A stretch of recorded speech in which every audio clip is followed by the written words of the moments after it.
और उनका तो हाल ये है जी, वो ऐसी फॉर्मूला बना रहे, एक साल एक पीएम, ये फॉर्मूला निकालने में लगे हैं।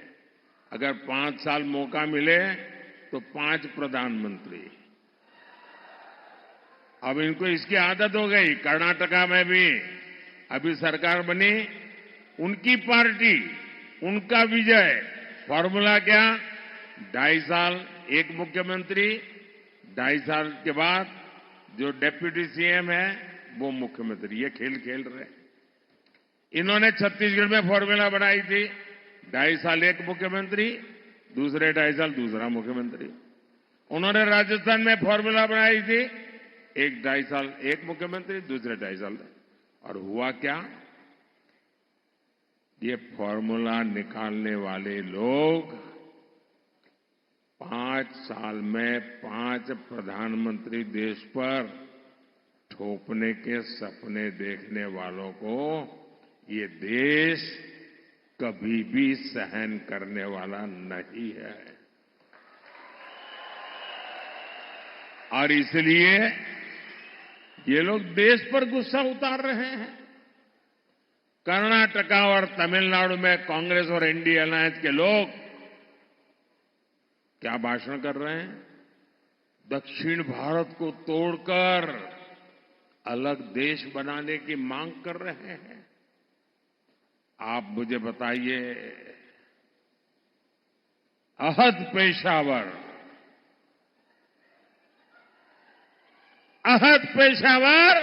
तहत तंजावर, हिंदवी स्वराज्य।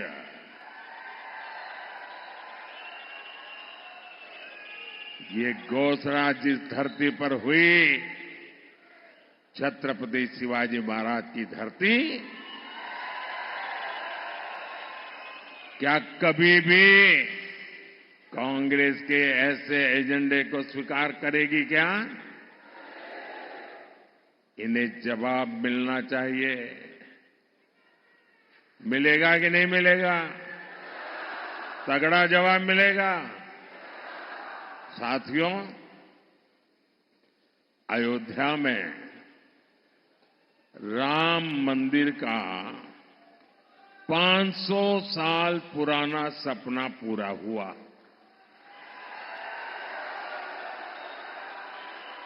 दशकों तक राम मंदिर को बनने से रोकने वाली कांग्रेस ने उसका भी बहिष्कार किया। और ये कांग्रेस कितनी अधपतन में गई है। ये राम मंदिर के जो ट्रस्टी है ना, ये अच्छे लोग हैं, तो कांग्रेस के सारे पाप माफ कर दिए और घर जाकर के निमंत्रण दिया कि नहीं भाई चलो, जो हो गया आओ। उन्होंने उस निमंत्रण को ठुकरा दिया। क्या कोई कभी प्रभु राम के दरबार में जाने का निमंत्रण ठुकरा सकता है क्या? ऐसे लोगों पे भरोसा कर सकते हैं क्या? अरे कांग्रेस वाले, जरा आईने में चेहरा देखो। वो अयोध्या के अंसारी, अयोध्या का वो अंसारी परिवार जो जिंदगी भर राम मंदिर के विरुद्ध अदालत में केस लड़ता रहा। उसके पिताजी भी लड़ते रहे, वो भी गुजर गए, वो भी लड़ता रहा। लेकिन जब न्यायालय ने कहा कि भाई ये राम मंदिर है, तो वो अंसारी खुद प्रभु राम के प्राण प्रतिष्ठा के कार्यक्रम में आकर के वहां मौजूद रहे। जिंदगी भर लड़ाई लड़ी, लेकिन फिर राम के शरण आए और ये राम का निमंत्रण ठुकरा दिया। जो राम को ठुकराएगा उसको आप क्या करोगे? आप क्या करोगे? आप क्या करोगे? जो डीएमके पार्टी, वो उनकी खासम खास वो कह रही है सनातन को गालियां देने पर अब उतारू है। कहती है ये सनातन तो डेंगू है, मलेरिया है। और जो लोग सनातन के विनाश की बात करते हैं उन्हें इंडी अगाड़ी के लोग महाराष्ट्र बुलाकर उनका सम्मान करते हैं। ये दृश्य देख करके मुझे तो सोचता हूं बाला साहब के पर कितनी बीती होगी, बाला साहब ठाकरे के मन पर कितनी चोट पहुंची होगी। ऐसे लोग हैं ये। इतना ही नहीं, इंडी अगाड़ी वोट बैंक की राजनीति में इतना गिर गया है कि शिवाजी महाराज की धरती पर ये औरंगजेब को मानने वालों से जाकर के मिल गए हैं।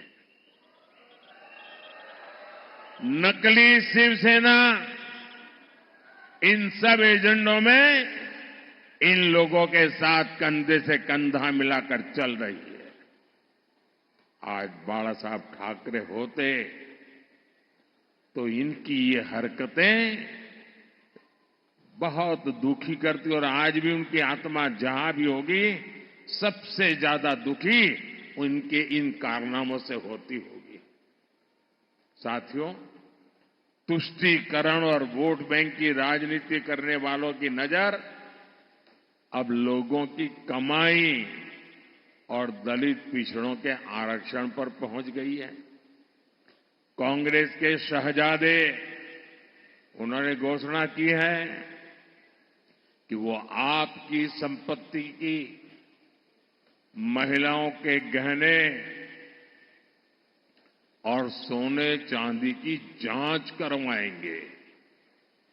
आपकी कमाई को कांग्रेस उन लोगों में बांटेगी जिनका ये देश पर पहला हक है, ऐसा बताते हैं। तुष्टीकरण के लिए कांग्रेस किसी भी हद तक गिर सकती है। साथियों, कांग्रेस ने एक और ऐसी घोषणा की है जो महाराष्ट्र के हर मतदाता को जानना जरूरी है। कांग्रेस ने ऐलान किया है कि आप जीवन भर जो कमाएंगे, अपने बच्चों के लिए जो कुछ भी जोड़ते रहेंगे, वो पूरा का पूरा आपके संतानों को नहीं मिलेगा। आज आपके पास गाड़ी है तो आप अपने बेटे को दे सकते हैं, घर है दे सकते हैं, खेत हैं दे सकते हैं। ये कांग्रेस के शाहजादे फॉर्मूला लाए हैं। आपके न रहने के बाद आपकी पैतृक कमाई में से आधा हिस्सा कांग्रेस इनहेरिटेंस टैक्स लगाकर वसूल करना चाहती है। क्या आप अपनी मेहनत करके जो कमाई की है, पाई पाई बचाई है बच्चों के लिए, क्या उससे आप लूटने देंगे क्या? ये कांग्रेस की सरकार जो सपने देखती है उसको पूरा होने देंगे क्या? साथियों, महाराष्ट्र बाबा साहब आंबेडकर, छत्रपति साहू जी महाराज, ज्योतिबा फुले की धरती है। महाराष्ट्र की यह धरती सामाजिक न्याय का प्रतीक है, लेकिन कांग्रेस और इंडी अघाड़ी ने सामाजिक न्याय की हत्या करने की भी ठान ली है। हमेशा बाबा साहब का अपमान करने वाली कांग्रेस अब दलितों, पिछड़ों के आरक्षण पर डाका डालने की तैयारी में है। कांग्रेस महाराष्ट्र समेत पूरे देश में आरक्षण का अपना कर्नाटका मॉडल लागू करना चाहती है। और ये कर्नाटका मॉडल क्या है? इस देश के दलितों ने, आदिवासियों ने, पिछड़ों ने, एससी, एसटी, ओबीसी सबने समझने जैसा है जी। बड़ा भयंकर है मॉडल। कर्नाटका में कांग्रेस सरकार ने ओबीसी कोटे में जो 27% आरक्षण है वो मुसलमानों को देने के लिए उन्होंने क्या किया, रातों रात एक कागज पे थप्पा मार करके सभी मुसलमानों को ओबीसी बना दिया रातों रात। और इसके कारण वो ओबीसी का जो कोटा था उसके हकदार बन गए और जो ओबीसी को मिलता था वो पूरा का पूरा उन्होंने लूट लिया। भाइयों, अब ये फॉर्मूला ये पूरे देश में लागू करना चाहते हैं। आप करने देंगे क्या? करने देंगे क्या? 2012 में इंडी गठबंधन की सरकार ने ये कोशिश की थी, तब ये सफल नहीं हो पाए थे। इसलिए अब कांग्रेस संविधान बदलकर दलित पिछड़ों का आरक्षण धर्म के नाम पर बांटना चाहती है। ओबीसी के आरक्षण पर यह डाका क्या कभी कोई बर्दाश्त कर सकता है क्या? आप बर्दाश्त कर सकते हैं क्या? आप स्वीकार कर सकते हैं क्या? जिन लोगों ने कर्नाटका में पिछड़ों का आरक्षण छीना है उन्हें देश में एक इंच भी सफलता नहीं मिलनी चाहिए, अवसर नहीं मिलना चाहिए। साथियों, कांग्रेस और इंडिया गाड़ी का एक ही एजेंडा है, सरकार बनाओ, नोट कमाओ। लेकिन हमने इन 10 वर्षों में समस्याओं के स्थायी समाधान के लिए काम किया। एनडीए ने युवाओं और महिलाओं को केंद्र में रखकर काम किया। एनडीए ने आत्मनिर्भर भारत अभियान चलाया ताकि देश में उद्योग बढ़े। एनडीए ने स्टार्टअप इंडिया अभियान शुरू किया ताकि युवाओं को ज्यादा अवसर मिले।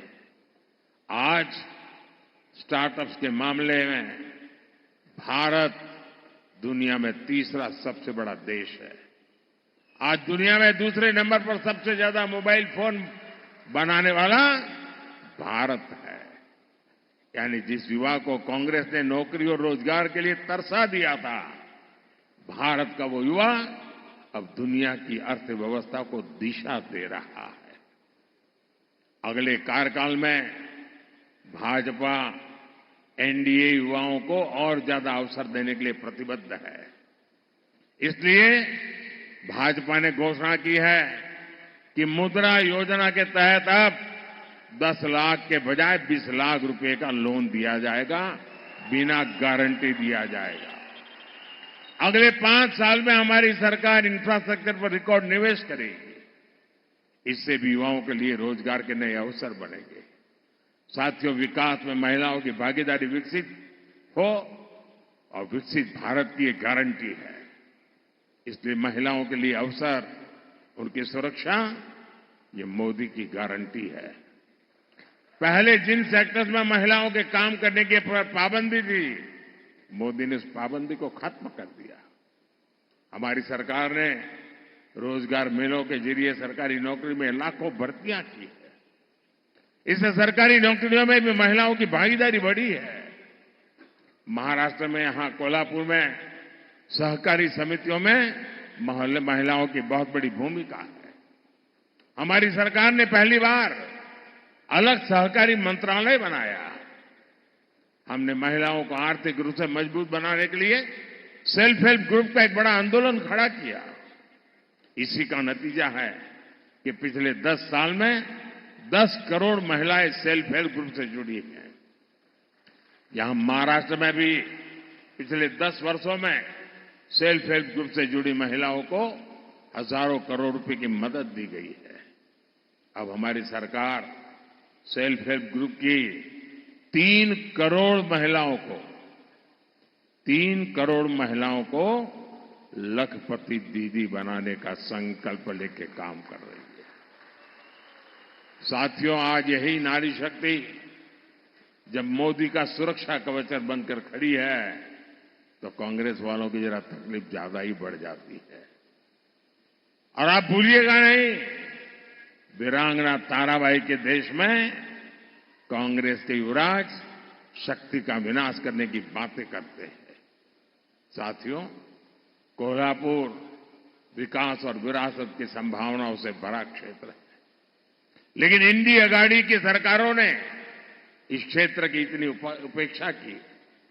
आज केंद्र की एनडीए सरकार और मुख्यमंत्री एकनाथ शिंदे जी, देवेंद्र फडणवीस और भाई अजीत पवार की सरकार कोल्हापुर के विकास के लिए दिन रात काम कर रहे हैं। मुंबई बेंगलुरु हाईवे के विस्तार का काम तेजी से चल रहा है। शक्तिपीठ एक्सप्रेसवे के जरिए महाराष्ट्र का एक बड़ा हिस्सा आधुनिक कनेक्टिविटी से जुड़ने जा रहा है। हमने कोल्हापुर और क्षेत्र के नई ट्रेनें दी है और भविष्य में यहां वंदे भारत ट्रेनें भी चलेगी। हमने कोल्हापुर वैभववाड़ी रेलवे लाइन को मंजूरी दी है, जिससे कोंकण क्षेत्र की कनेक्टिविटी और बढ़ेगी। कोल्हापुर एयरपोर्ट के लोकार्पण का सौभाग्य भी मुझे ही मिला है। भाई और बहनों, इस क्षेत्र में अंबाबाई शक्तिपीठ का आशीर्वाद प्राप्त है। आने वाले समय में अच्छी सड़कों और सुविधाओं के कारण लाखों भक्त अंबाबाई के दर्शन करने आएंगे। यहां उद्योग, व्यापार और पर्यटन से जुड़े अवसर पैदा होंगे। आप मुझे बताइए, मोटा कमीशन न मिलने तक फाइलों को दबाकर बैठने वाले लोग, याकूब मेनन की कब्र को संवारने वाले लोग, उनसे आप कोल्हापुर का, महाराष्ट्र का भाग्य बदलने की उम्मीद कर सकते हैं क्या? ये लोग महाराष्ट्र को आगे लेकर जा सकते हैं क्या? साथियों, 7 मई को महाराष्ट्र और देश का भविष्य तय करने के लिए एक बड़ा अवसर आ रहा है। मेरा आप सबसे अनुरोध है कि कोल्हापुर से एनडीए के उम्मीदवार भाई संजय मांडलिक जी और हाथकणंगले से धैर्यशील माणे जी, इनके पक्ष में भारी संख्या में मतदान करके मोदी के हाथ मजबूत कीजिए। आप इनको जो वोट देने वाले हैं ना, वो वोट सीधा सीधा मोदी को जाने वाला है।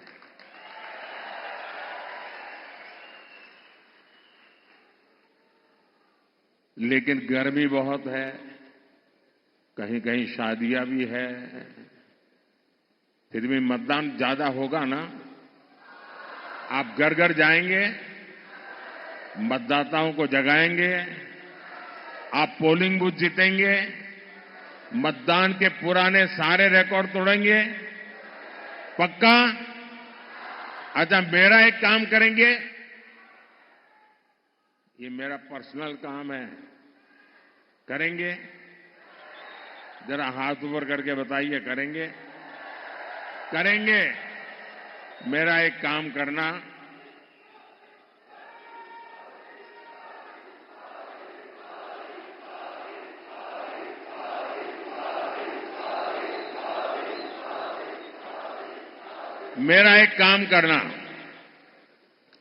यहां से जाने के बाद आसपास पड़ोस में, गांव में, मोहल्ले में जिन जिन लोगों को मिलना हो जाए, नहीं होता है तो जाकर के मिलिए, मेरी तरफ से मिलिए और हर एक को कहना कि अपने मोदी जी कोल्हापुर आए थे और मोदी जी ने आपको प्रणाम भेजा है। घर घर मेरा प्रणाम पहुंचा देंगे। आप जब हर परिवार में मेरा प्रणाम पहुंचा देंगे ना, तो हर घर के लोग मुझे आशीर्वाद देंगे और हर परिवार से जब मुझे आशीर्वाद मिलेगा तो मेरी ऊर्जा अनेक गुना बढ़ जाएगी और वो